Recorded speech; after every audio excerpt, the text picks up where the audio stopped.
आप सब लोगों को मेरा नमस्कार। सबसे पहले आप सब लोगों को बहुत बहुत बधाई जीतने की, काउंसलर बनने की, और बहुत बहुत शुभकामनाएं। भगवान करे आपके अगले 5 साल बहुत अच्छे बीतें और आप जनता की खूब सेवा करें। मेरी नज़र में ये चुनाव बहुत बहुत बहुत मुश्किल चुनाव था। कुछ लोग कहते हैं आसान चुनाव था, लेकिन ये किसी भी हालत में आसान चुनाव नहीं था। जिस तरह से इन लोगों ने जिस लेवल के षड्यंत्र रचे और जिस तरह से इन्होंने पूरी मशीनरी को हमारे खिलाफ इस्तेमाल किया, उस तरह से ये मेरी नज़र में अभी तक हम जितने चुनाव लड़े हैं सबसे मुश्किल चुनाव ये था। पूरी की पूरी इनकी मशीनरी उतर आई। इनके 7 मुख्यमंत्री, 17 केंद्रीय मंत्री, अमित शाह जी खुद, जेपी नड्डा साहब खुद, इनके राष्ट्रीय अध्यक्ष, वो सारे तो थे ही। जिस तरह से इन्होंने मीडिया पे दबाव डाल के, मीडिया को धमका के, मीडिया की बाह मरोड़ के 24 घंटे हमारे खिलाफ दुष्प्रचार किया। रोज सवेरे 9 बजे मैं देखता था, 8:30 9 बजे एक वीडियो निकल के आ जाता था, कोई फर्जी वीडियो एक निकल के आ जाता था, और फिर वो 24 घंटे सारे चैनलों पे केवल और केवल वो वीडियो चलता था। हम पॉजिटिव राजनीति करने वाले लोग हैं। हम जब भी किसी चुनाव में जाते हैं हम कहते हैं जी हमने ये काम किए और हमें वोट दो, आगे हम ये काम करेंगे। हम अपने कामों की बात करते हैं, हम अपने कामों के इर्द गिर्द अपना नैरेटिव बनाते हैं। हमें तो नैरेटिव बनाने ही नहीं दिया इन्होंने।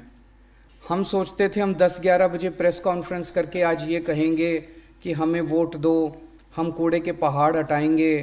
पता चलता था 8:30 बजे ही कोई वीडियो आ गया, वो 24 घंटे वीडियो ही चल रहा, हमारी प्रेस कॉन्फ्रेंस तो चलती ही नहीं थी। इतने वीडियो लेके आए, इतने फर्जी वीडियो लेके आए। तिहाड़ जेल के किसी ठग को पकड़ लिया, उससे चिट्ठियों पे चिट्ठियां लिखवा रहे हैं। कभी सतेंद्र जैन को जेल में डाल दिया, कभी मनीष सिसोदिया के खिलाफ फर्जी केस कर दिए, कभी कैलाश गहलोत के खिलाफ फर्जी केस कर दिए। इतने सारे फर्जी case, CBI, ED, income tax की इतनी सारी रेड। मैं समझता हूं कि इस किस्म का युद्ध इन्होंने किसी के साथ नहीं किया जिस किस्म का युद्ध इन्होंने एमसीडी के चुनाव के दौरान किया। इन्होंने हमें बदनाम करने में कोई कसर नहीं छोड़ी। ये नहीं कहते थे कि बीजेपी वाले ये नहीं कह रहे थे कि भाई हम ईमानदार हैं और आम आदमी पार्टी वाले चोर हैं। वो ये कहते थे हम तो चोर हैं, ये भी चोर हैं, हमारे जैसे ही हैं ये भी। उनका पूरा का पूरा जो हम बार बार हर फोरम पे खड़े होके कहते हैं हम कट्टर ईमानदार हैं, ईमानदारी हमारी आइडियोलॉजी, हम कट्टर ईमानदार हैं, वो इसको ध्वस्त करना चाहते थे कि नहीं ये ईमानदार नहीं है, ये हमारे जैसे ही हैं, ये ईमानदार नहीं है, ये हमारे जैसे ही हैं। इनका पूरा का पूरा ऑपरेशन इसी के ओर था।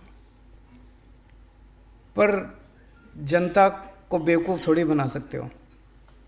ये लोग सोचते थे जनता पागल है, ये लोग सोचते थे जनता को बेवकूफ़ बना लेंगे। इनका सारे दुष्प्रचार के बावजूद जनता ने आपको वोट दिया। इसका मतलब हम लोगों ने पिछले कुछ सालों में जो कमाया है, जो मेहनत की है, जनता उसको देख रही है। टीवी पे चलाते थे मनीष सिसोदिया सबसे बड़ा भ्रष्टाचारी, गली में हो रहा होता था कि बीजेपी वाले चोर हैं। गली में जनता कह रही होती थी बीजेपी वाले चोर हैं, लेंटर पे पैसा खाते हैं। मैंने देखा एक सोशल मीडिया पे किसी पत्रकार ने पूछा किसी से, कहता है जी वो मनीष सिसोदिया के खिलाफ ये आरोप लगे हैं, ये आरोप लगे, आपको क्या कहना है? वो बोला जी मेरे बच्चे का तो भविष्य बना दिया। ऐसा आदमी जो बच्चों के स्कूल अच्छे करता है वो कोई चोर थोड़ी हो सकता है। तो आप जनता को बेवकूफ़ समझते हो क्या? तो हमने जितने काम किए हैं अभी तक और हमने अपने आचरण के जरिए जो जनता का दिल जीता है, वो ये लोग तोड़ नहीं पाए। अब इसे आगे ले जाने की जिम्मेदारी आपकी सबकी है। अगले 5 साल में कुछ ऐसा करना कि वो विश्वास और सुदृढ़ हो। ऐसा ना हो जाए कि 5 साल के बाद वो विश्वास जनता का कम हो जाए हमारे पर। विश्वास और ज़्यादा बढ़ना चाहिए, विश्वास कम नहीं होना चाहिए। जनता का प्यार, जनता की मोहब्बत हमारे प्रति और ज़्यादा अगले 5 साल में बढ़नी चाहिए। वो कम नहीं होनी चाहिए। सबसे ज़्यादा दुखी जनता भ्रष्टाचार से है एमसीडी में, बहुत ज़्यादा। हर लेंटर पे पैसे लेते हैं, हर काम के पैसे खाते हैं, बहुत ज़्यादा दुखी है जनता। आप सब लोगों से हाथ जोड़ के निवेदन है, आप सब मेरे से, बहुत सारे आप में से उम्र में छोटे भी हैं, कुछ बड़े भी हैं, तो कुछ छोटे भाई बहन हैं, कुछ बड़े भाई बहन हैं। सबके भाई की तरह मैं यही कहना चाहता हूँ कि मैंने अपनी ज़िंदगी में सब कुछ देखा है। इनकम टैक्स में भी था मैं, वहाँ भी खूब पैसे कमा सकता था। उसके बाद फिर काफ़ी टाइम एनजीओ में काम किया, सुंदर नगरी की झुग्गियों में रहा। उसके बाद फिर मुख्यमंत्री बनने का मौका मिला, यहाँ भी खूब पैसे कमा सकते थे। लेकिन फिर अगर मैं पैसे कमाता तो फिर मैं कुछ भी नहीं कर पाता अपनी ज़िंदगी में। अगर आपने आगे बढ़ना है तो आपका चरित्र और आपका आचरण आपको आगे लेके जाएगा। आप अगर ये सोचो ना कि मैं पैसे कमा लूं और किसी को पता नहीं चलेगा, सब पता चल जाता है सबको, और किसी को पता ना चले, ऊपर वाले को तो पता चलता ही है कि नहीं है? भगवान को तो मानते होगे, तो ऊपर वाले को तो पता चलता है जो भी करते हो। ये मान लेना कि अगर पैसे खाने चालू कर दिए तो ये आपका आखिरी मौका है ज़िंदगी का। भगवान ने आपको मौका दे दिया, आम आदमी पार्टी ने टिकट दे दी, जनता ने आपको जिता दिया। अब यहाँ से आगे का रास्ता आपके ऊपर है। ईमानदारी से काम करोगे, सेवा करोगे, बहुत आगे तरक्की करोगे। और अगर इसी बार लालच में पड़ गए तो ये सोच लेना अगली बार टिकट भी गई और जनता भी गई, सब कुछ गया। उसके बाद बस ये 5 साल ही हैं, उसके बाद और कुछ नहीं है। दूसरी चीज़, जो आदमी पैसे खाता है ना वो काम नहीं कर सकता। मैंने तो ये देखा है। एक बार ये लत होती है। मैं आपको एक छोटी सी कहानी सुनाता हूँ। मैं विपश्यना में जाता हूँ। विपश्यना में जब आदमी जाता है तो धीरे धीरे कई सारे उसके ऐब छूटते जाते हैं। तो मेरा एक इनकम टैक्स में मेरा एक दोस्त होता था, वो भी मेरे साथ विपश्यना में जाने लगा। तो वो सिगरेट पीता था, सिगरेट छूट गई। दारू पीता था, दारू छूट गई। वो इधर उधर लड़कीबाजी करता था, वो भी छूट गया। पैसे लेना नहीं छूट पाया उसका। छोड़ना चाहता था, छूटा नहीं। मैंने पूछा उससे, कहता है जब भी मेरे सामने कोई इनकम टैक्स पेयर आके बैठता है, एसएससी आके बैठता है, कहता है मेरा शरीर कांपने लग जाता है अपने आप, खुद ब खुद। वो लत लग गई थी उसको। इतनी गंदी लत है ये पैसे की, इतनी गंदी लत है, ये छूटती नहीं है, बड़ी मुश्किल से छूटती है। इस लत को मत लगा लेना, नहीं तो बर्बाद हो जाओगे। आप भी बर्बाद होगे, आपके बच्चे भी बर्बाद होंगे।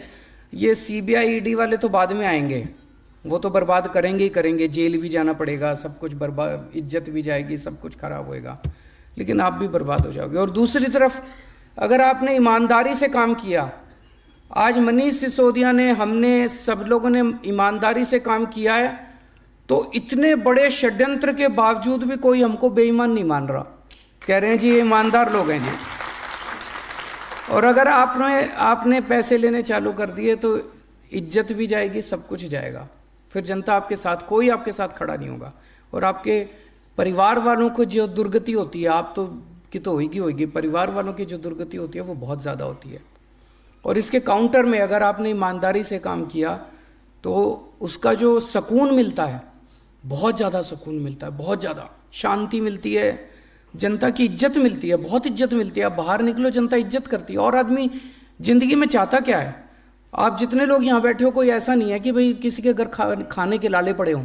भगवान ने आपको सबको ठीक ठाक दे रखा है। सब, आप में से सब लोग इज्जत चाहते हैं कि मेरे को अब इज्जत और मिले, दुनिया की इज्जत मिले। वो इज्जत तभी मिलेगी जब आप ईमानदारी से काम करोगे और जनता का काम करोगे। तो पैसे ना ले लेना, बाकी 2-4 काम कम कर दो तो चलेगा, लेकिन कहीं ऐसा ना हो कि इस बार हम बीजेपी के भ्रष्टाचार के खिलाफ लड़े हैं, कहीं ऐसा ना हो जाए अगली बार बीजेपी हमारे भ्रष्टाचार के खिलाफ लड़े चुनाव। ये नहीं होना चाहिए। तो आप पे बहुत भरोसा है, जनता ने भी भरोसा किया, आम आदमी पार्टी ने भी भरोसा किया, आपको टिकट दी, चुनाव जीते आप लोग। और जो आज तक हमने कमाया आम आदमी पार्टी ने, इसको और आगे बढ़ाना है, इसको और विश्वास को, आपका काम पूरे देश में फैलना चाहिए। ये हमारा मकसद है। एक और इम्पॉर्टेंट बात है, एमएलए और काउंसलर मिल के चलना। मैं कई सारे एमएलए से मिलता हूँ, उनको ये डर होता है मेरी टिकट ना कट जाए। किसी की टिकट नहीं कट रही, चिंता ना करो। वो कहते थे शीला दीक्षित, एक कहावत है, शीला दीक्षित जानबूझ के चुनाव हारती थी एमसीडी के, ताकि दोनों, तो ये एमएलए को, कई एमएलए को ये डर रहता है कि मेरी टिकट ना कट जाए, काउंसलर बड़ा ना बन जाए।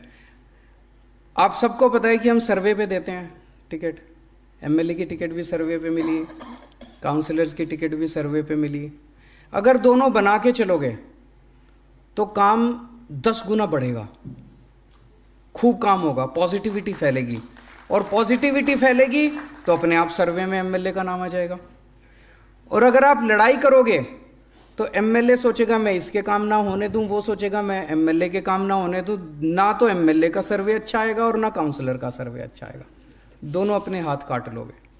तो मेरा अपना ये थोड़ी सी स्ट्रैटेजी है भाई, बना के चलो, दोनों बना के चलो। कई लोगों को ये है, मैं बात करता हूँ एमएलए से, एमएलए कहते हैं जी इसने मेरे चुनाव में मेरे खिलाफ काम किया था। भूल जाओ, कोई बात नहीं, किया था। मेरे खिलाफ पता नहीं कितने लोग हैं जिन्होंने मेरे को काले झंडे दिखाए थे। मेरे खिलाफ कई लोग हैं जो 2020 के चुनाव में जिन्होंने मेरे पर पत्थर फेंके थे, उनको भी इस बार मैंने टिकटें दी हैं। हमें तो दिल्ली के 2 करोड़ लोगों को साथ लेके आना है। हमें लोगों को दुश्मन नहीं बनाना, दुश्मनियां खत्म करनी है, जितनी हैं भी वो भी खत्म करनी है। हमारी दुश्मनी है तो भ्रष्टाचार से है, हमारी दुश्मनी है तो कूड़े से है, हमारी दुश्मनी है तो समाज के कुरीतियों से है। जितने भी 2 करोड़ लोग हैं, जितने भी हमारे खिलाफ कभी जिंदगी में काम किया, उनको भी दोस्त बना लो, सबको दोस्त बना लो। अंत पंत में सारी बीजेपी को भी ज्वाइन कराएंगे एक दिन, चिंता ना करो, सारों को साथ लेके आएंगे, सबको, 2 करोड़ लोगों को सबको एक दिन आम आदमी पार्टी में ज्वाइन कराएंगे। तो ये सारा अपने मन से निकाल दो। कई लोगों के मन में इसने मेरे खिलाफ काम किया था, अब मैं जिंदगी भर इसका साथ, इसको नहीं, छोड़ दो। किया था, अब गले मिल लो, बस हो गया। अब आगे काम नहीं करेंगे, साथ मिल के काम करेंगे, पुराना खत्म। तो साथ मिल के काम करना है और सबके काम करने हैं। कई हम लोग ये सोचते हैं ये हमारी पार्टी का, इसने तो मेरे को, इस मोहल्ले ने तो मेरे को वोट ही नहीं दिया, इसको मैं क्यों वो करूं। आप ये मान के चलो कि जब हमारी सबसे पहले 28 सीट आई थी, हमको बहुत कम लोगों ने दिल्ली में वोट दिया, फिर अगली बार और ज़्यादा दिया, फिर अगली बार और ज़्यादा दिया। क्यों? हम धीरे धीरे इसको भी अपना बना लिया, इसको भी अपना बना लिया, व्यापारियों को भी अपना बना लिया। अगर हम ये सोचते थे ये तो हमारा वोट, ये तो हमें वोट नहीं देते, ये तो वोट नहीं, तो हम तो और कम होते जाते। अपने मन से ये निकाल दो कि इस मोहल्ले ने अगर वोट नहीं दिया तो सोचो इस बार तो इस मोहल्ले का वोट लेना ही है, उनके काम करने ही हैं। सबके काम करो, बीजेपी वालों के भी करो, कांग्रेस वालों के भी करो, और धीरे धीरे उनको पार्टी में शामिल करते जाओ। लड़ना किसी से नहीं है, पूरी विनम्रता के साथ हाथ जोड़ के आगे बढ़ना है, सबके काम करने हैं। और खासकर सफाई कर्मचारी बेचारा दोनों तीनों तरफ से पिसता है। जनता भी उसके पीछे पड़ी रहती है, उसको तनख्वाह भी टाइम पे नहीं देते। तनख्वाह अब टाइम पे दिलाएंगे, मैंने बोला है तनख्वाह टाइम पे दिलाएंगे। लेकिन उनको साथ लेके चलना, उनको दोस्त बनाना, उनको शादी ब्याह में मदद करना, शादी ब्याह में जाना, उनको अपना परिवार का हिस्सा बनाना, और उनको साथ लेके चलोगे। देखो वो बड़े इमोशनल लोग हैं, उनको साथ लेके चलोगे, वो आपका नाम ऊंचा करेंगे, आपका काम अच्छा करके दिखाएंगे। और लास्ट में एक जो सबसे इम्पोर्टेंट चीज़ है, ये अब आप लोगों को ख़रीदने की कोशिश करेंगे। ऑलरेडी फ़ोन आने चालू हो गए हैं, कुछ लोगों के पास फ़ोन आए हैं, किसी को कह रहे हैं 10 लाख ले लो, किसी को कह रहे हैं 50 लाख ले लो, हमारे पक्ष में वोट डाल दो। मुझे पूरी उम्मीद है आप में से कोई नहीं बिकने वाला, एक आप में से हीरा है, मेरे को पूरी उम्मीद है। लेकिन इनको एक्सपोज करना भी ज़रूरी है। तो अपने अपने फ़ोन रिकॉर्डिंग पे लगा लो, जो भी फ़ोन आए रिकॉर्ड हो जाएगा, तो रिकॉर्डिंग पे लगा लो, रिकॉर्ड कर लेना। और अगर कोई आके मिले तो धीरे से अपना फ़ोन की रिकॉर्डिंग ऑन कर देना, चाहे ऑडियो रिकॉर्डिंग ही ऑन कर लेना, इनको रिकॉर्ड कर लो, इनको एक्सपोज करना। तेलंगाना का देखा था आप लोगों ने, तेलंगाना में किस तरह से ये एमएलए खरीदने गए थे, देखी थी आप लोगों ने, वो वीडियो आई थी। उसमें ये भी कह रहे थे दिल्ली के हमने 40 एमएलए खरीद लिए। तो 100 करोड़ रुपए तेलंगाना के एमएलए, तेलंगाना की सरकार गिराने के, उन्होंने रिकॉर्डिंग कर ली इनकी सारी, और ये फंस गए। और इसमें सारे बड़े बड़े नेताओं के नाम ले रहे थे। तो अगर कोई भी आए आपके पास, सबकी रिकॉर्डिंग कर लो, और रिकॉर्डिंग करके इनको एक्सपोज करेंगे। इनकी कुरीतियां जनता के सामने लाना बहुत ज़रूरी है। और अगर किसी के पास भी फ़ोन आए, कोई मिलने आए, तुरंत अपने कोऑर्डिनेटर को बता देना। अभी जो मनीष जी ने बताया, आतिशी, दुर्गेश, सौरभ, आदिल जो हैं, इनमें से जैसे ही आपके पास आपके एमएलएज भी हैं, अपने एमएलएज के भी संपर्क में रहना। और अगर कोई ज़रूरत पड़े तो इनको भी बता देना, अपने अपने एमएलए को बता देना या ऊपर बता देना, उनको ज़रूर बता देना, ताकि इसके ऊपर हम तुरंत एक्शन ले सकें। आप लोग सब लोग का अगले 5 साल खूब अच्छे बीते। आप लोग खूब एंजॉय करो काम करना, जनता के खूब आपको आशीर्वाद मिले, ऐसे मैं प्रभु से कामना करता हूँ। बहुत बहुत शुक्रिया।